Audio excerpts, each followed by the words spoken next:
السلام علیکم ورحمۃ اللہ وبرکاتہ۔ بزرگوں، بھائیوں، دوستوں، پاکی اسلام کا ایک اہم حصہ ہے اور ہمیں پاک صاف رہنا اللہ تبارک و تعالیٰ نے سکھایا ہے، اور پاکی کو اللہ تبارک و تعالیٰ پسند فرماتے ہیں، جیسا کہ اللہ نے قرآن مجید میں فرمایا، ان اللہ یحب التوابین و یحب المتطہرین، بے شک اللہ تبارک و تعالیٰ توبہ کرنے والے کو پسند فرماتے ہیں اور پاک صاف رہنے والے کو پسند فرماتے ہیں۔ تو پاکی اسلام کا بہت ہی اہم حصہ ہے، اس لیے غسل میں آج ہم آپ کو غسل کے بارے میں بتانے جا رہے ہیں، جس میں بہت ساری غلطیاں ہوتی ہیں اور ہم غسل بھی کر لیتے ہیں، پاک بھی نہیں ہو پاتے ہیں۔ اس لیے پاکی میں خیال رکھنا اس بات کا ضروری ہے کہ فرائض 3 ہیں۔ تو سب سے پہلے فرائض کا اہتمام کرنا ہے کہ پہلے ہم غرغرہ کریں۔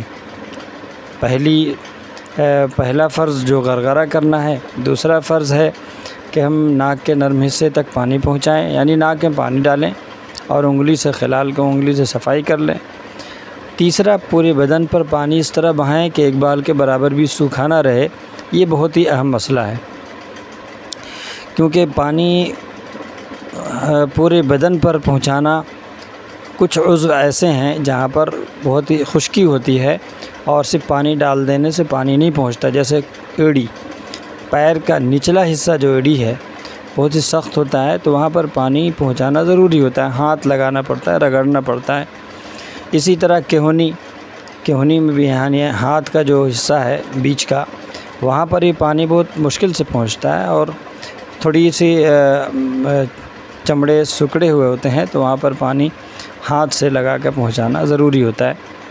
تیسری جگہ وہ ہے جہاں پر ہاتھ کی انگلیوں کے درمیان کا حصہ، وہاں پر بھی خلال کر لیا جائے، اور پیر کی انگلیاں ہیں اس کے درمیانی حصہ۔ تیسری جگہ جو ہے ناف کا حصہ ہے، جہاں پر پانی آسانی سے وہاں پر نہیں پہنچتے، تو ہاتھ لگانے سے یا انگلی لگانے سے پانی وہاں پر پہنچ جاتے ہیں۔ اس کا اہتمام نہایت ہی ضروری ہے۔ اسی طرح اگر عورتیں ہیں، ناک میں پہنی ہیں یا کان میں کچھ زیورات پہنی ہیں، تو وہاں پر یا انگوٹھی پہنی ہے تو اسے ہلا لیں تاکہ پانی آسانی سے پہنچ جائے۔ اگر ایسا ہوتا ہے کہ ہم نے اہتمام نہیں کیا، پانی نہیں پہنچا، تو ایسی صورت میں ہم ناپاک ہی رہ جاتے ہیں۔ غسل کر لیتے ہیں کہ اگر ہم نے تالاب میں نہایا تو ہم نے پانی تو پورا پہنچا لیا ہر جگہ، لیکن وہاں یہ غلطی ہوتی ہے کہ ہم نے غرغرہ نہیں کیا، ناک کے نرم حصے تک پانی نہیں پہنچایا۔ تو اگر ہم نے ایسا کیا تو پھر ہم پاک صاف نہیں ہوں گے اور ہم نماز نہیں پڑھ سکتے ایسی صورت میں، اور قرآن نہیں پڑھ سکتے ہیں، قرآن چھو بھی نہیں سکتے، مسجد میں داخل بھی نہیں ہو سکتے۔ اگر ہم نے اس میں غلطی کر دی اور ہم نے سمجھا پاک صاف ہو گئے اور پھر جو ہے اہتمام نہ کرنے کی وجہ سے پاک نہ ہوئے، تو خدا نخواستہ اللہ کے ہاں یعنی پکڑ ہوگی اور گویا کہ ہم ناپاک ہی ہیں۔ تو اس لیے اہتمام کی بہت سخت ضرورت ہے کہ ہر غسل میں اس بات کا اہتمام کریں کہ غسل واجب ہو یا نہ ہو، ایسی صورت میں ہم ہر غسل میں فرائض کا اہتمام کریں۔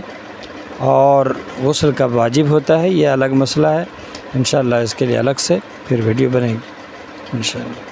السلام علیکم ورحمۃ اللہ وبرکاتہ۔